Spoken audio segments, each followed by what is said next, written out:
to lay a little reality TV on you here. I'm going to show you on this truck cab how much work it actually doesn't take to get a really nice paint job on something.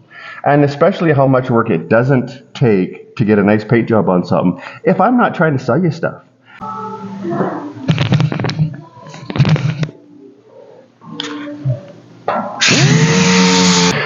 Let me lay one on you here. Let me squeeze one out at you, if you will.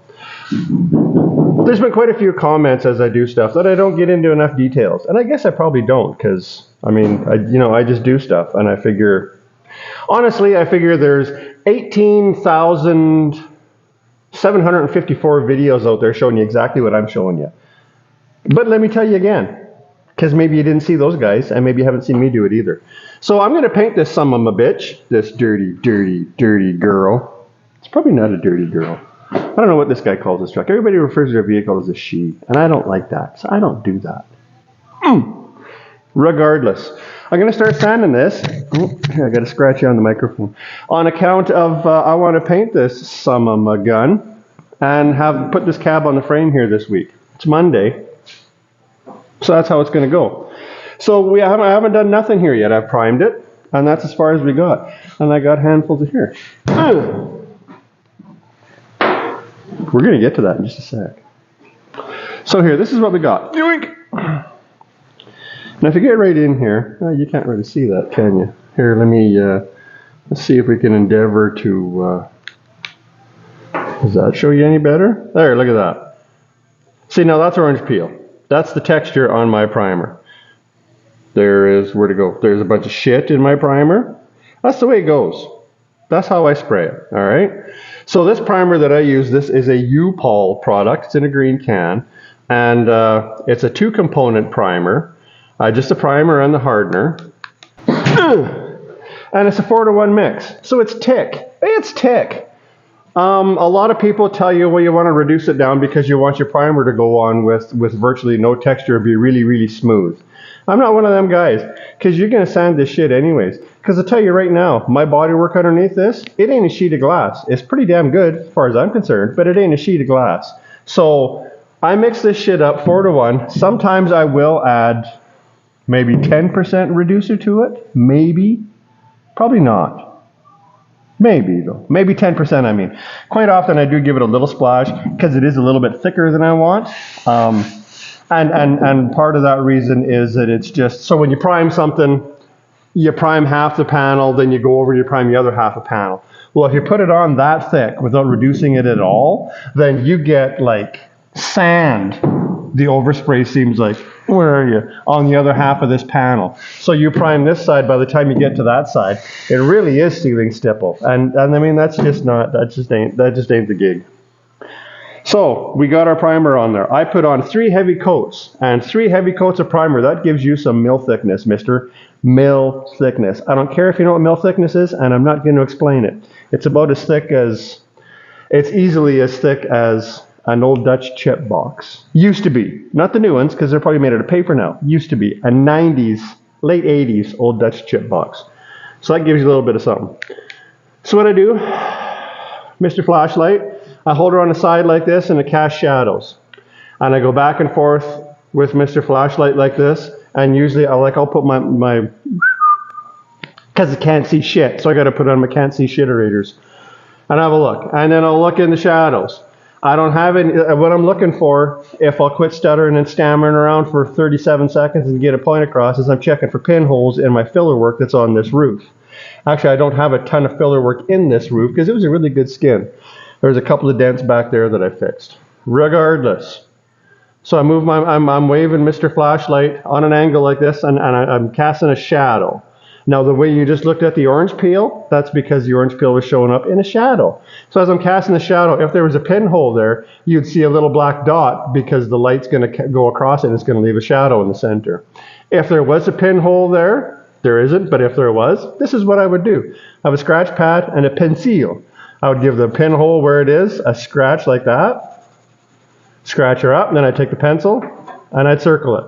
Can you see that from where you are? There's a circle there. And I would do that all over the roof.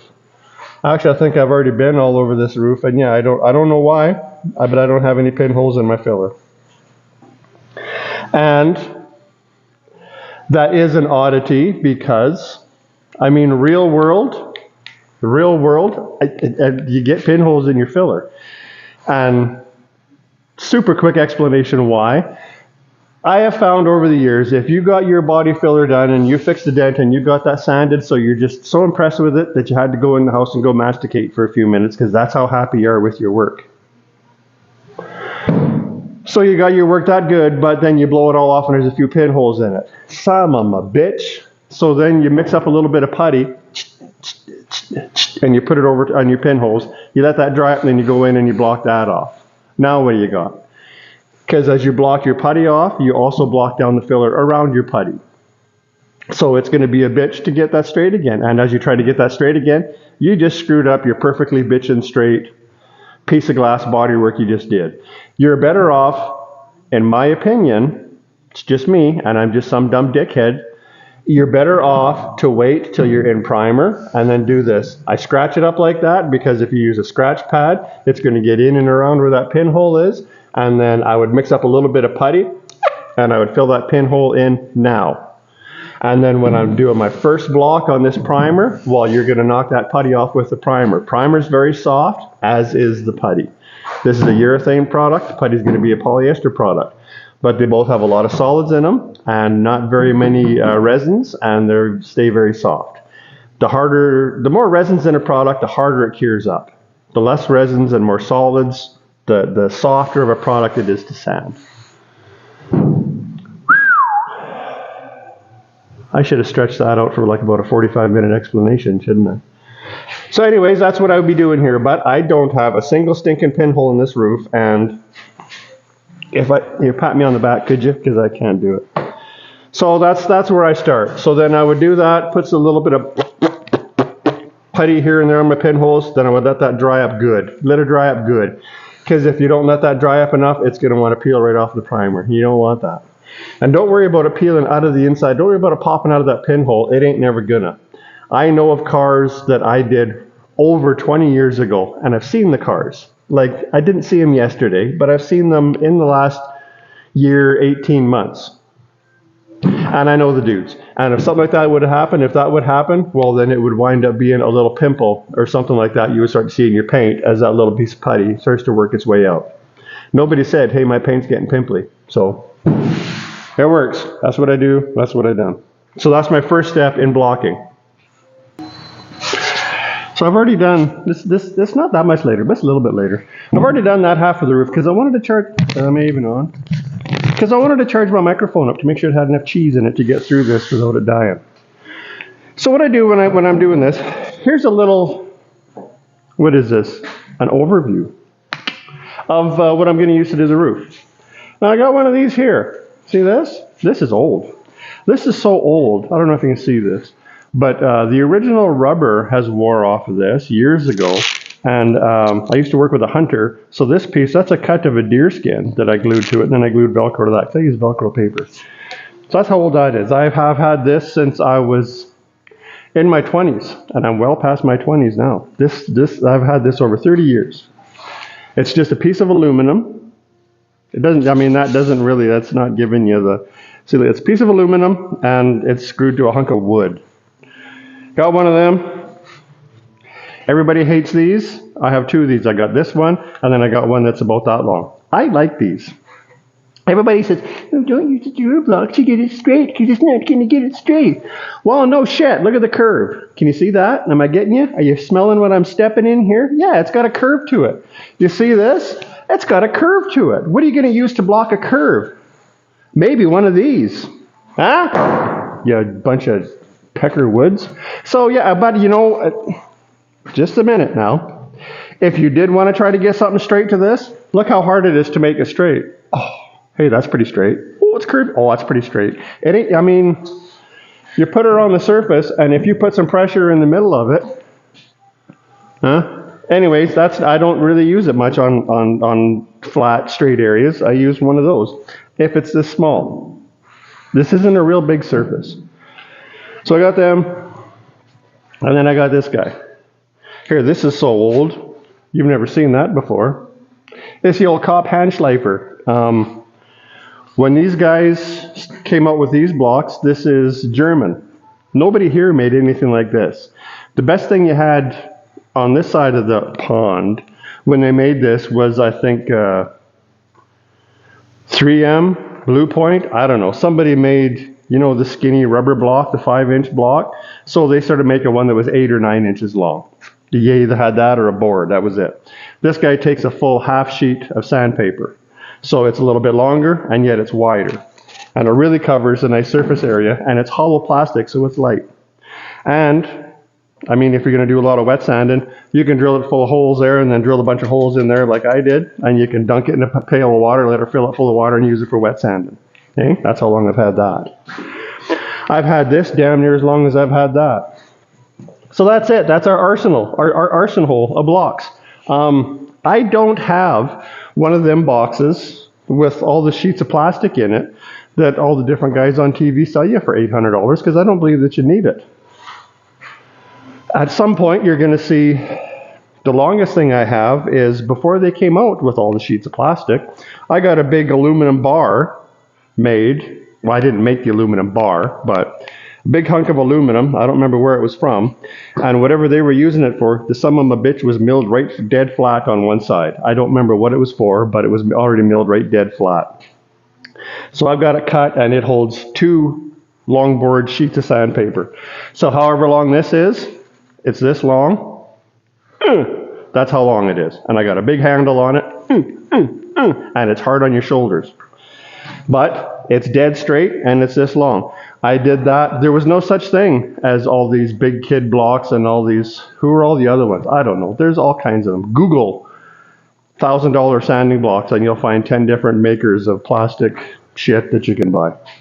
Anyways, I won't be using that big son of a bitch on here. I probably will be using it on the box sides when I get there, but not up here. All right, here's our tools. Let me take a breath. Never mind. So what I'm going to do here is I am going to start. Now this is me. This is me over here. This is what I do. This is how I do. I'm going to start it. To knock the texture off my primer, I start with 120. This is 120. It's called Indasa. I'm just trying it.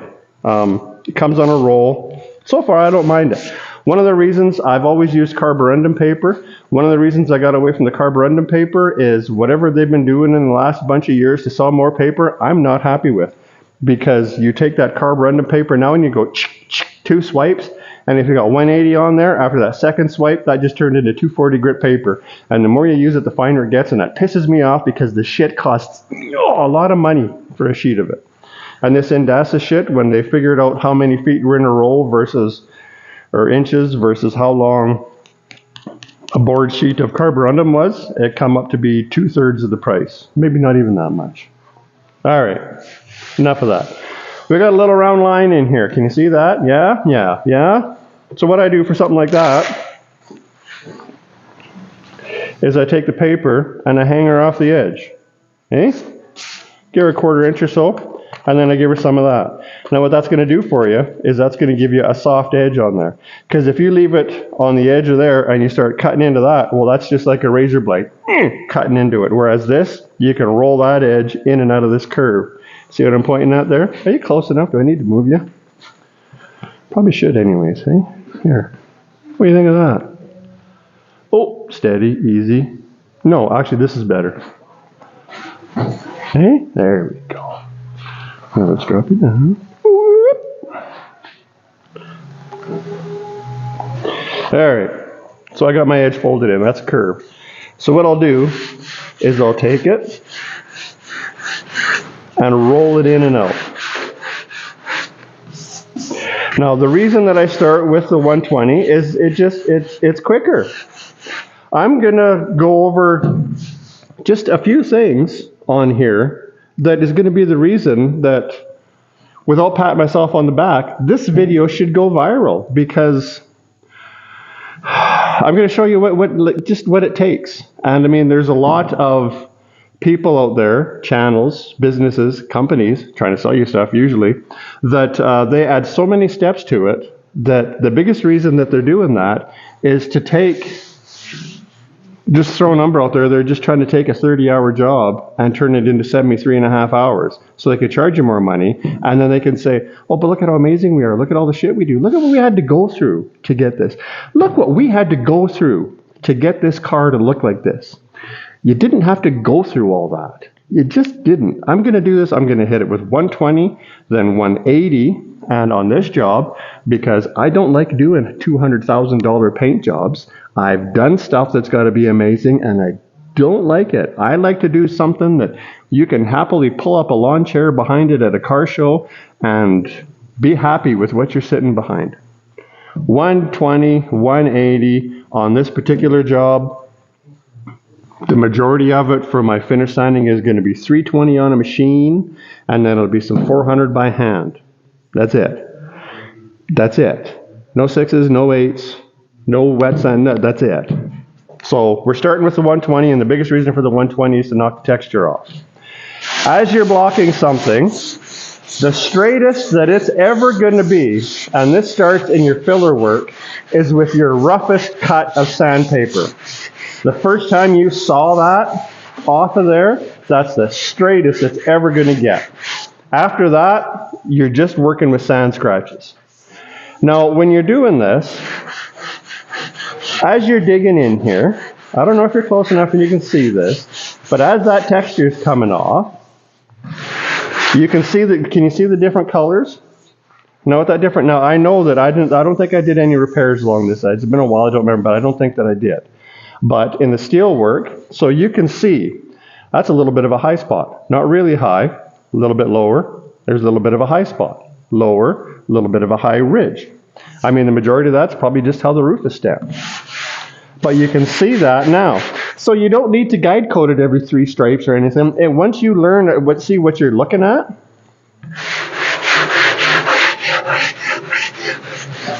now like I said, I'm just rolling it in and out of there. Huh? Same with up and over here. So when you're blocking something, especially when you get into your primer blocking, block with your line of sight. Now what I mean is block with your line of sight is block, straighten it out and make it look the nicest in the direction people are going to be looking at it. Okay? On a roof like this, on a truck or a car, people are going to look at that roof from standing here, standing beside it, and they're going to be looking across it. So you want to have the nicest reflection you can this way. Ain't nobody's going to climb up in the middle of the hood and have a look across the roof this way.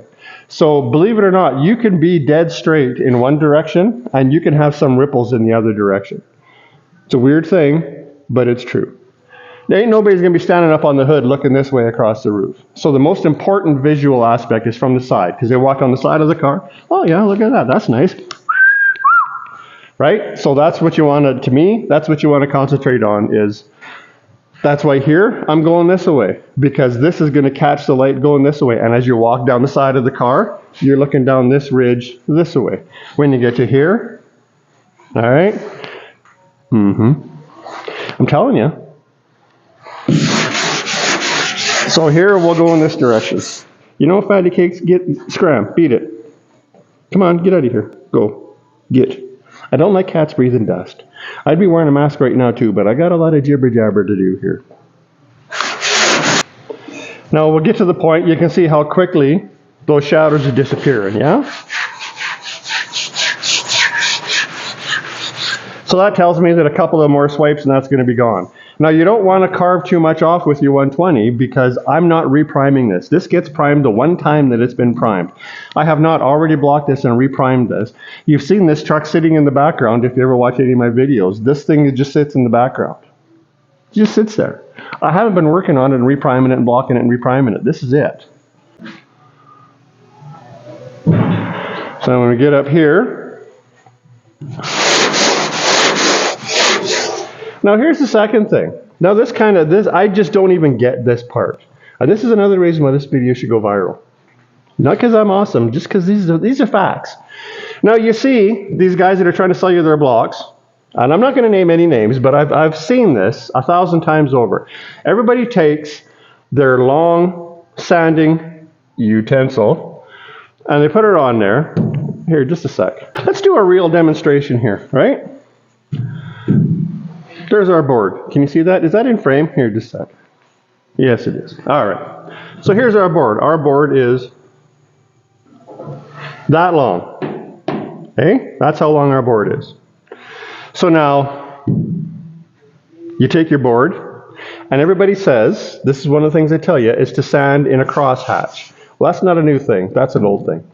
The reason behind a crosshatch, meaning you sand her this way and you sand her this way, is it'll straighten this way as well as this way because you're going diagonally. So you're going to hit your highs and lows this way as well as that way at the same time. And as opposed to just sanding this way and then sanding that way. You go on an angle. Okay, that makes sense? Really good. So that's how long our board is, right? You see that, right?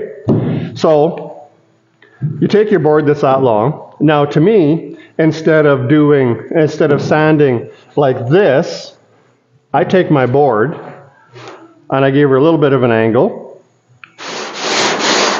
and I still crosshatch it. But now I've increased the size of my board to that. So we're covering that much area. Like we're covering a block. In a stroke of the board, we're covering a block that, how long is that? That's probably 1 foot by 2 feet we're covering now. Now that's how I crosshatch, right? I'll do it that way a little bit, and then I'll come back, and I'll go over this way. Right? And see the surface we're covering? Now I watch these guys, and they'll take this board, if they're using this board, which they're not, because this board only cost me $17. So you can't use this. It's not worth enough money. You've got to pay $87 for a board to do this. So they'll take her, and they'll put her like this here. So now, you're covering your surface with that much area. Right? From there to there. That's how wide it is. And the reason I say that is because if you watch their videos, they take their board like this, and then they do this. And they start telling you, to get an amazing surface, you got to use a crosshatch and you got to use the longest board possible. Well, what the hell is that length of a board doing for you? Here, how long is that? Let's try to get this. I'll eyeball it. So I'm not saying that this is accurate, but I'll eyeball it. So if we go over here, so I think I'm holding that straight. Does that look straight to you? That's pretty straight. So the board is this long. How much of that board are you using to do that? You're using a little over half. Right? Right? Hey, am I crazy? Is it me? And so they want you to do this. Well, if you got a wave or something in there and you're using a board that wide, can you see the action? Right? If in this span you had a high spot, doing it this way, well, you're going to hit that high spot. High spot's gone. If you got a high spot in that same area and you're doing it this way, going from here to here in your stroke, well, it's going to be pretty easy to ride up and over that high spot now, isn't it? So spend $700 on a block that's 13.5 feet long, but use the son of a bitch sideways, you stupid. You know, stuff like that, it just, I don't know, I'm getting old and I get worked up over it a little bit. I should just calm down. But that's stupid. Don't do that. Don't do that.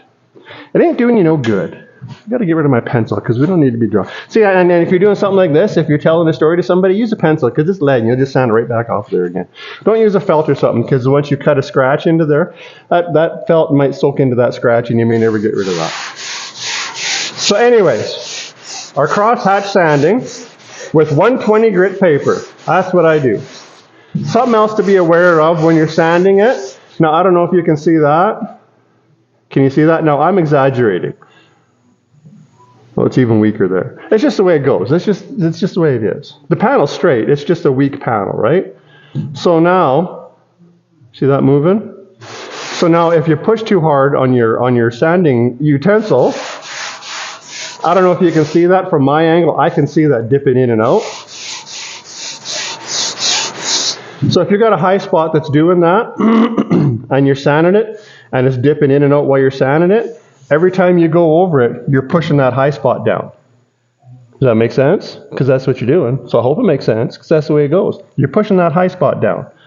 And then when you're done sanding it, you've still got a high spot there.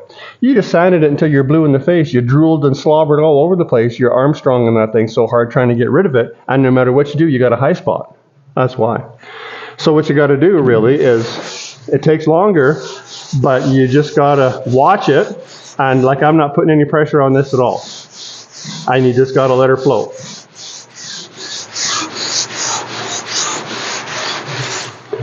Another reason that I like this guy is, with this being that rigid piece of aluminum that doesn't move, it doesn't matter where you handle this block for this board from. I can hold on to it at the handle, and if I lean on the front, see that moving? So I can hold it here and I can apply some pressure, and I guarantee you that I'm touching that panel with the majority of that board. And if you get tired of doing something like that, most times, if I don't know if you notice it in videos, I hold on to it in the middle, and you can one-hand it.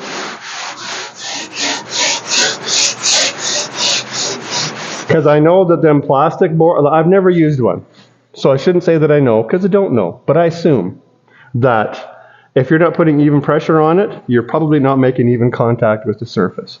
Just like that DuraBlock. It's a little bit flexible. I can't imagine that those plastic boards, I've never used one, so I'm going to shut up about it. I'm just going to tell you how this works.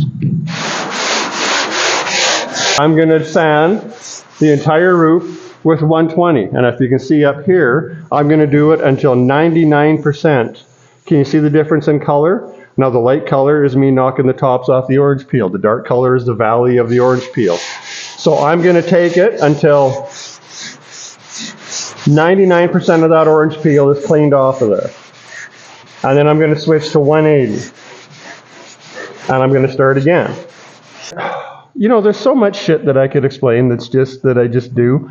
So one of the reasons for that is I know that that's straight. And there's just that little bit of orange peel in there. Right? Just that little bit of texture. Now when I go over this with 180, and as long as, I mean, if I sand it until all that texture is gone, well, I'll just about guarantee you that that texture is deeper than a 120 grit scratch. So if I sand this with 180 until that shadow in the bottom of the orange peel is gone, I know that at the same time I've also got rid of my 180 grit scratches without having to guide coat it. I mean 120 grit. If you know that kind of stuff, then do it that way. If you're leery of whether or not you'll recognize that, then use your guide coat. I use a powdered guide coat that you can wipe on. Do it between every coat and sand it till the guide coat's gone. The thing with the guide coat though is the guide coat doesn't always go to the bottom of a scratch. It doesn't always go right into the bottom of a scratch. So you can sand it until that guide coat is gone, but you might not have got that whole scratch out of there. Because a lot of times it'll hang, if a scratch is this deep, that particle of guide coat will go in there and it'll hang like a little rock in a valley. And there'll still be some of that valley left. So it's not 100%. Something else to maybe pay attention to. I don't know if it's showing up here for you or not. Oh shit, yeah, you can see it good. You see these fingers? How we got stripes here that are showing up as high spots because the orange peel is gone, but there's orange peel in between them. That's overlap in my primer when I primed it. And if you think that those look like little high ridges, that's because they are. And that's just the way it goes. I've been spraying primer for a couple of times. You get that every time. Let me rephrase that. I get that every time. See, so our curvy block, right? Because we got a bit of a curve here. And the same thing, so I'll take this here, right? Can you see that? If I angle that a little bit, well now I'm making good contact because this curve of the block is matching this curve here.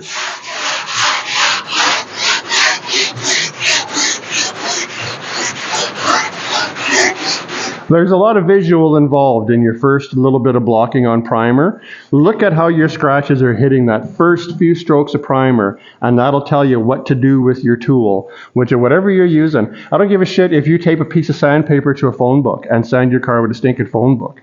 If it works for you and it comes out straight, that was the right tool for you to use. So pay attention to your first few strokes, because your first few strokes are going to tell you how you're hitting that surface and how you're going to progress.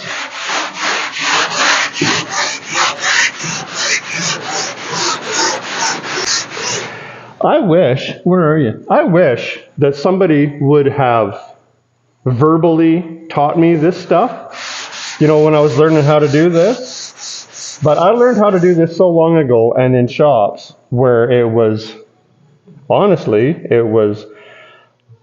grumpy old pricks that I worked with, and they all stunk like cigarettes and ketchup. And they didn't teach you how to do stuff by saying, well, do this and do that, and don't do this, and if you do this, you do this, and if you do that, you'll get that happening, so don't do that, and blah, blah, blah, blah, blah. They didn't teach it like that. When you're sanding something, and you're just a stupid little 19-year-old peckerhead sanding away on something, they'd walk up to you and say, quit sanding like that. What are you, stupid? You dumb son of a bitch. And then they just turn around and walk away. And then so you'd have to sit there and look at what you're doing and try to figure out why. Why shouldn't I sand it like that? What's going on? And I mean, nowadays, this kind of stuff, nobody wants to do this anyway. So you ain't teaching nobody nothing. So I'm still on 120 here. So a second ago, I was sanding this at 120. It's actually, that's a couple of days ago, it's not just a second ago. Because I got other stuff to do, But I have been working on this thing a little bit. But anyways, so that's black epoxy showing through here and there. And there is 17,000 people on the internet that'll tell you got to reprime that and resand it. So I was in 120. I didn't guide coat it. I did the exact same procedure we just did in 180. And you can kind of see how it's got a little bit of a sheen to it. This is finished in 400 now. I'm going to paint this. I'm going to paint over this. I'm going to put a coat of sealer on it. I'm going to seal right over top of everybody. The whole works. And it's going to be dandy. I've done it a million times. Maybe not a million, but I've done it 187,000 times. And it's going to be fine. You don't necessarily have to reprime it. If those spots were a problem and it was a big high spot or something that you got to smash down with a hammer and then body work it again, well, you should have done that before you primed it now, shouldn't you? But they're not. They're just little burn throughs that were coming through. I mean, you can see there's ones coming through there, and there's ones coming through there. There's another one. And I mean, they're all over the place. There's another one there. There's another one up there. I mean, whatever. What is wrong with taking the majority of your material off of there? You don't need to have 3/16 of an inch of primer left on there before you paint. The least material you put on there, you leave on there, the better. You can put a 1/4 of an inch of primer on that thing. As long as you sand 90% of that primer off of there, well, whatever. Let me tell you something here, Pocahontas.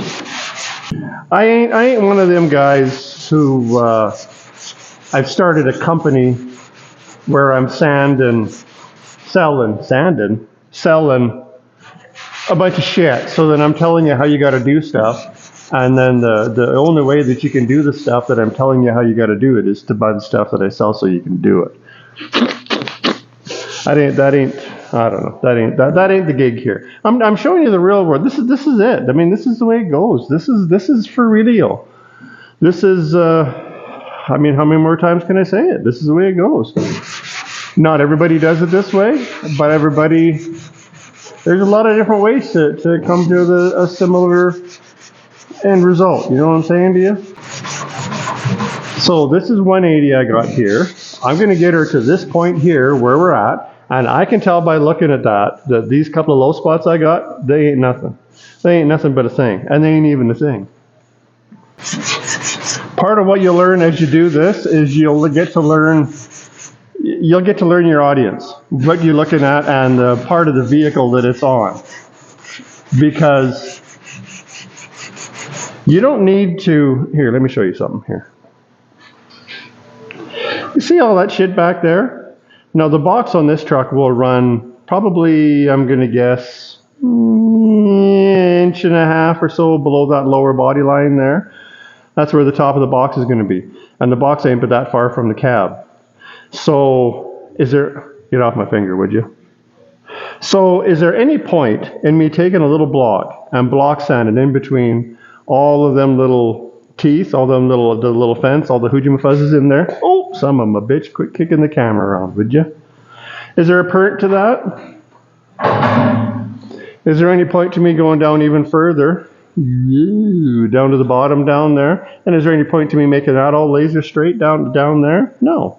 In there? No. Up along there? Sure. But, and you know, in a lot of the instances where the guys, you can watch 1,000 videos on the old lube tube where they got a little block out and they're blocking inside of the corners, and you know, well, up here I will, but down in there. And what's the point? Nobody, are you still here? Nobody is ever even going to see that. So what's the point of it? Again, it's just another one of those things to make a job take 1,300 hours to paint your truck, and it cost you $87,542. And it looks really nice everywhere where you are never, ever going to see it. Ever, ever, never going to see it. Just take my word for it. It's absolutely remarkable, the places that you're never going to see.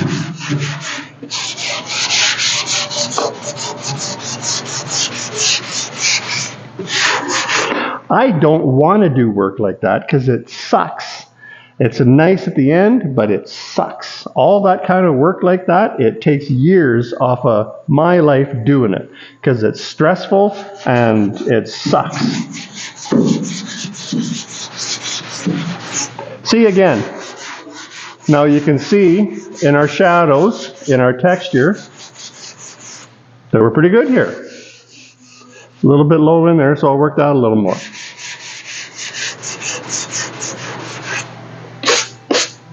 Cleaning the dust off. Get you one of these kind of brushes, just a soft bristle brush. Do that. Don't blow it all up in the air and everywhere. Then just don't do that. Just cut it out, would you? If you're doing that with a blower, cut it out. Go get one of these. I've had this particular brush. I bet you I've had this son of a bitch for, I don't even know, 10 years. I've been wiping blocks with it. It probably used to be that long. Now it's that long.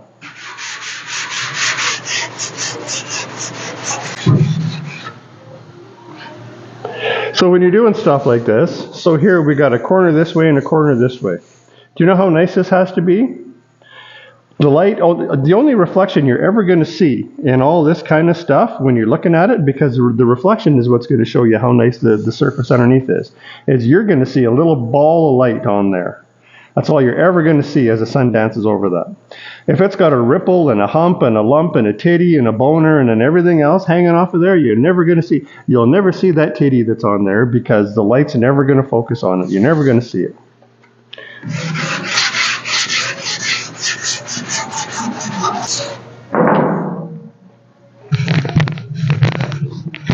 I'm just thinking of something that just kind of come to me here. Kind of funny, actually. So I got to thinking to myself, like I said, this is a couple of days later. I got to thinking to myself, I'm kind of calling people out a little bit in this particular video for their stupid shit. So then I thought, well, if I'm going to call somebody out kind of unanimously, anonymously,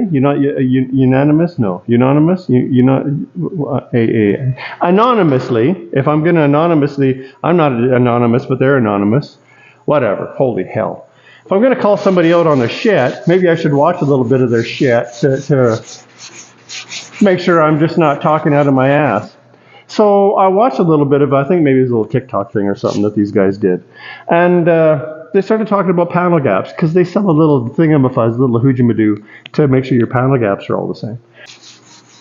So in their little commercial for their little panel gap tool that they're selling, he says, and I don't know what the hell the guy's name is, I don't really care. He says, somebody says, well, why don't you just use a paint stick and do the same thing? Just instead of spending the money on your little thingamawhat's, why don't you just use a paint stick and make sure, and set your gaps with a paint stick to check your width. Do you want me to say paint stick again? Why don't you use a billy block? Oh, that's a good one. Hey, use a billy block to check your paddle gaps. I just thought of that just this second. Anyways, they said, why don't you just use the paint stick to check it? So then the dude comes up and he stands there and he's got a whole a whole poker's hand of cards, you know, spread out paint sticks in his hand, saying that, well, you don't want to use a paint stick because here, this paint stick is this thick, and this paint stick is this thick, and that paint stick is that thick. 2 paint sticks, I mean, they're not the same thickness. And I just thought, I wish you guys had a phone number on the screen, because it'd phone you up.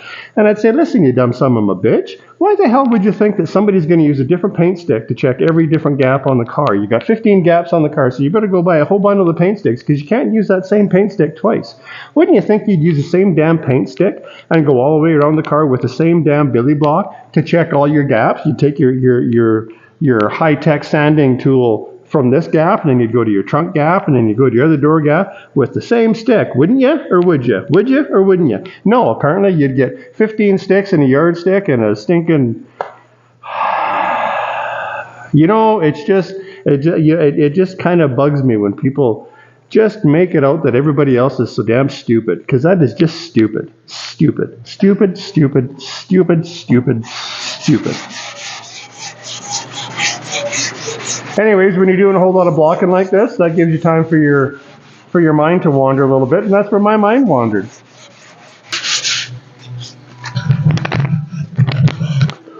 You know, there's some spots that you just can't block. They just don't make anything that's going to block, like this here.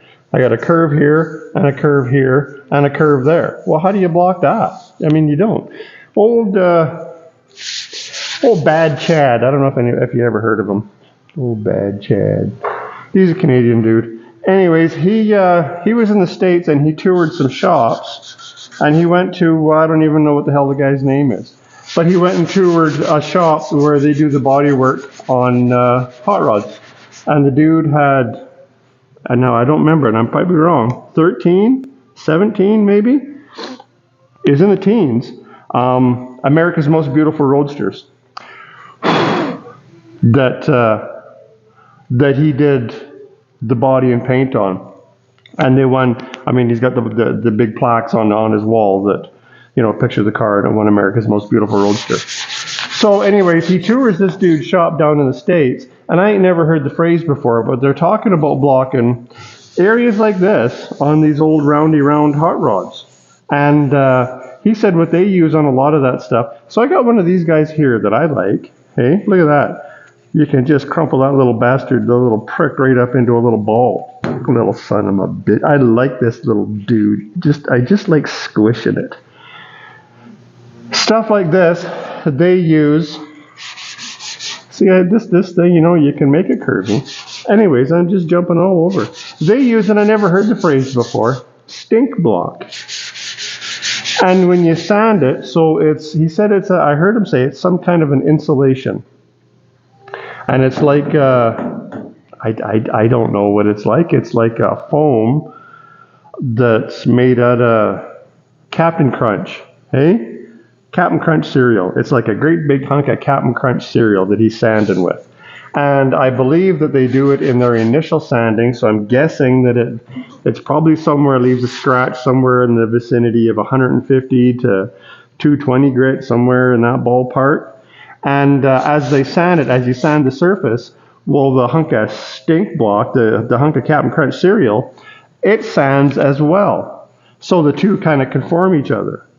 So as you're sanding around a curve, you start out with a square hunk of stink block, and as you're sanding that curve, well, by the time you're halfway done sanding the curve, your stink block's kind of shaped like that there. And that's what they use on these old cars, is this stuff. It's not a set, you know, the more they use it, the more it wears away and the more it conforms to what they're sanding. I never heard of it before. It works for them, though, because they've been doing it a while, and the dude had a big box of this stuff. And they call it stink block because he started showing old Bad Chad something, and Chad's sitting there going, well, it really does stink, doesn't it? I thought you shit your pants, basically, is what he says, because I guess the stuff smells pretty farty when you're using it. But like I'm saying, how do you block that? This is how you block it. You take your hand and let your hand follow around the curve. I mean, I don't know what else. What else do you do? Hey? Same within here. How do you block that?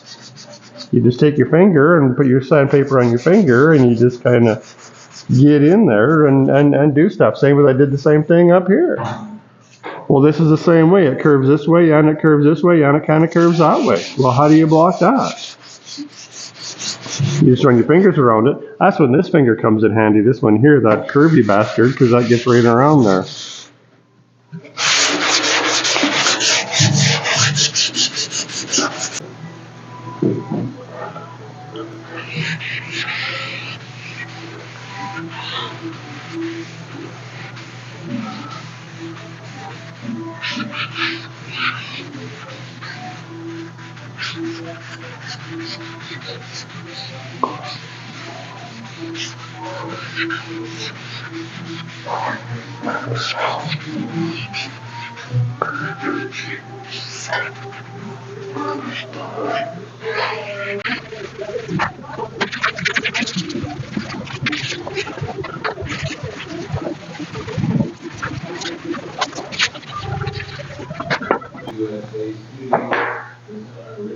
So like I said before, we're 180'd, we're guide coded. Now I'm going to 320 with this, and then I'm going to 400 it with the old pecker tong.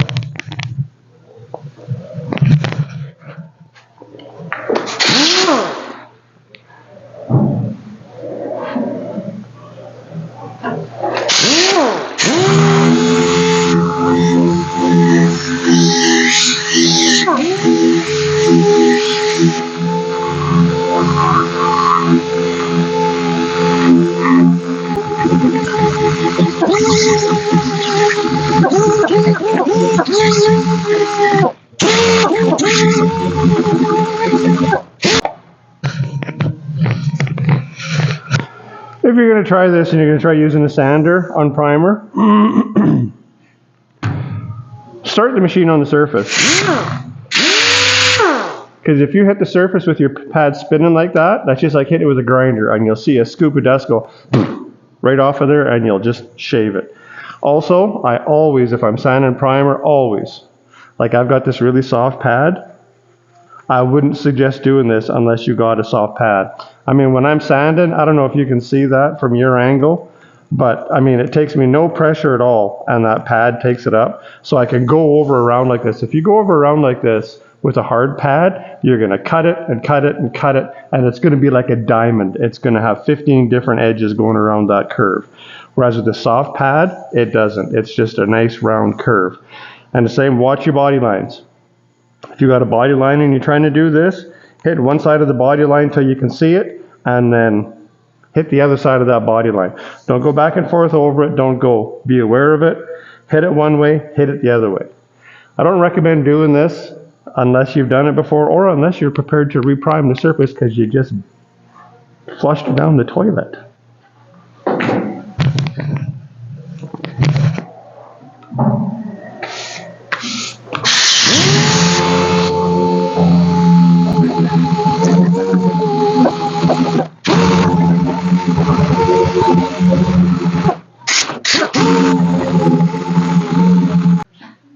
Them fellers, who shall remain nameless, they're pretty big though. They also say, I've seen in one of their things, to don't ever use Velcro backed sandpaper. Always use a sticky sandpaper. Because they say that the Velcro gives you pretty much an unstable surface and it's going to make waves in your work. Well, it ain't very thick, the Velcro on there. The fuzz on there, and it's pretty evenly applied. I don't know. I'm pretty sure that they're probably going to also come up with their own line of sandpaper shortly, I would guess. I like the Velcro paper. I like the fact that for doing stuff like this is a piece of 320, and for doing stuff like that, the Velcro, it makes your paper kind of rigid, but yet it still keeps it kind of soft. So it's not going to cut into that thing like a razor blade. If you take a piece of sticky back sandpaper, or even just a piece of regular, here, even just a piece of regular sandpaper, you know, that you take and you cut up and you fold, you take that, that's a pretty good edge. Like, look at the difference. Now this is folded 3 times, and that's folded over once. You see the difference in our edge? That's a nice bull-nosed edge. If you got to carve into something, I mean, sure, that's the way to go. But for something like this, where it's a nice soft edge and you're working with soft primer, you don't want to just start digging in. I just can't even stay out of the way. You don't want to just start digging into that with a hacksaw blade. You want to be nice. See, and when I come in this way, I roll back and forth and in and out of it. And then to get into it, I'll take it this way, and it's folded right in half. Yeah? Yeah. I'll pull it back a little bit, and then I'll allow that to fold over. And with the Velcro, you can do that. And if that folds over, well, that gives you just a nice little fella there. Hey, look at that nice little fella. And you can take that nice little fella, and you can dig into stuff like that little low spot that's there.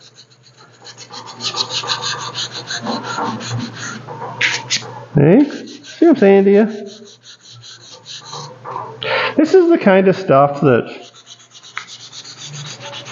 I know for a fact that this is the kind of stuff that is tough to find if you don't already know it. If you already know this stuff, then you know it. But if you don't know it, then you don't know it. And who's going to tell you? Me, that's who. I'll tell you.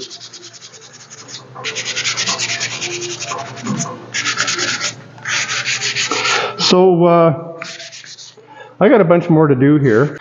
So I'm going to carry on with all this, and I'm going to stop the video here because there's no point in me finishing, I mean, you just seen it, right? So anyways, with that, I bid you adieu.